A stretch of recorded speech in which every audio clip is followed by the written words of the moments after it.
करताय? कॅमेरा म्हणजे काय तुम्हाला बिनधास्त परवानगी नाही दिलेली महिलांचे मुलींचे व्हिडिओ काढण्याची. तुम्ही तर सरळ सरळ कंटेंटच्या नावाखाली तुम्ही त्या मुलीचा मानसिक छळ करताय. नमस्कार, मी सचिन भोसले, पुणे पॅन्थर संघटना संस्थापक अध्यक्ष. कालपासून एक क्लिप व्हायरल होती एका मुलीची, की एक मुलगा तिच्या मागे मागे चाललाय आणि तिचा व्हिडिओ काढतोय. तर प्रथमतः मी म्हणतो की ह्या मुलाला अधिकार कोणी दिला ह्या मुलीचा व्हिडिओ काढण्याचा? ती एकटी चाललेली आहे आणि तो म्हणतो की कामावरून एवढ्या रात्रीची चालली, रात्रीचे 11:30 वाजले होते आणि पुण्यामध्ये एकटी मुलगी चाललेली आहे. म्हणजे काय पुणे सुरक्षित नाही का असं तो त्या व्यक्तीला बोलायचंय का, असा माझा प्रश्न आहे. पुण्यामध्ये 11:30 नाही, 12 नाही, 1 नाही, 2 नाही, 3 वाजेपर्यंत महिला बिंदास फिरल्या पाहिजे असं पुणे. आणि पुण्यामध्ये IT कंपन्या आहेत, अनेकांच्या शिफ्ट असतात रात्रीच्या. तर तो त्या मुलांनी त्या मुलीवरती कॅमेरा झूम केलेला आहे आणि कॅमेरा झूम केल्यानंतर तो म्हणतोय की तिच्या नवऱ्याने या गोष्टीचा विचार केला पाहिजे. तर कलम 21 अंतर्गत म्हणजे गोपनीयतेच्या अधिकाराखाली, स्वतंत्रतेच्या अधिकाराखाली हा एक कायदेशीर गुन्हा आहे. म्हणजे तुमच्याकडे कॅमेरा दिलेला आहे, फोनमध्ये कॅमेरा दिलाय, तर तुम्ही त्याच्या गोपनीयतेचा भंग करता का?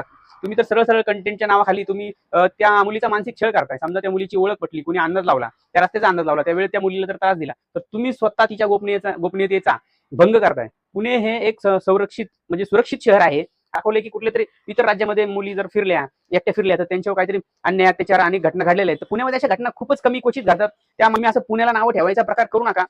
आणि ज्या पण व्यक्तीने हा व्हिडिओ टाकलेला आहे त्या महिलेबद्दल, तर तो जो व्हिडिओ आहे त्यांनी तो प्रथमतः डिलीट करावा, सोशल माध्यमातून डिलीट करावा, ही मी मागणी करतो. आणि माझा प्रथम विषय असा आहे की हे जे झालेलं आहे हे चुकीचं झालेलं आहे, कारण तुम्ही त्या महिलेचा गोपनीयतेचा भंग करताय. कॅमेरा म्हणजे काय तुम्हाला बिनधास्त परवानगी नाही दिलेली महिलांचे मुलींचे व्हिडिओ काढण्याची. जर ह्या व्यक्तीने पुढे येऊन माघार नाही घेतली, माफी नाही मागितली, तर आम्ही लेखी पत्र पुणे पोलिसांना देणार आहोत की ह्या व्यक्तीने का असा व्हिडिओ काढलेला आहे आणि त्याचा शोध घ्यावा सायबर गुन्हे मार्फत, सायबर क्राईम मार्फत. तर मी सर्वांना विनंती करतो की असे व्हिडिओ काढू नका ज्यांनी कोणा महिलेला त्रास होईल, एखाद्या मुलीला त्रास होईल. तुम्ही डायरेक्ट जाताय, व्हिडिओ काढताय आणि म्हणताय की प्रँक केला, पण त्याचा तुम्ही गोपनीयतेचा भंग करताय. आणि नंतर तुम्हाला पोलीस चौकीत पोलिसांनी बोलावल्यानंतर तुमच्यावर गुन्हा दाखल व्हायची वेळ आली, तर त्यावेळेस तुम्ही म्हणता की आमचा तर असा हेतू नव्हता तुम्हाला दुखवण्याचा, पण तुम्ही त्याचा चेहऱ्याचा वापर करताय.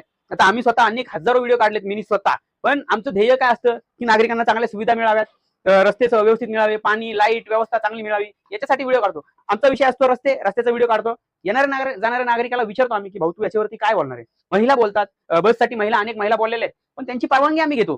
तुम्ही परवानगी न घेता जर व्हिडिओ जर शूट करत असाल तर पॅन्थर सेना तुमच्यावरती तुमच्या ज्या तुम्ही ती गोष्ट केलेली आहे त्या महिलेला व्हिडिओ व्हायरल करून त्याच्यावरती मी कठोर शब्दात निंदा करतो, कठोर शब्दात निषेध व्यक्त करतो. आणि अशा गोष्टी घडाव्या नाहीत म्हणून हा व्हिडिओ मी प्रसार माध्यमांना विनंती करतो की तुम्ही हा व्हिडिओ शेअर करावा, कारण गोपनीयतेचा भंग म्हणजे कायद्याचा भंग आहे. आणि मी सर्वांना विनंती करतो की अशा गोष्टी करू नयेत, अन्यथा तीव्र आंदोलन करूयात.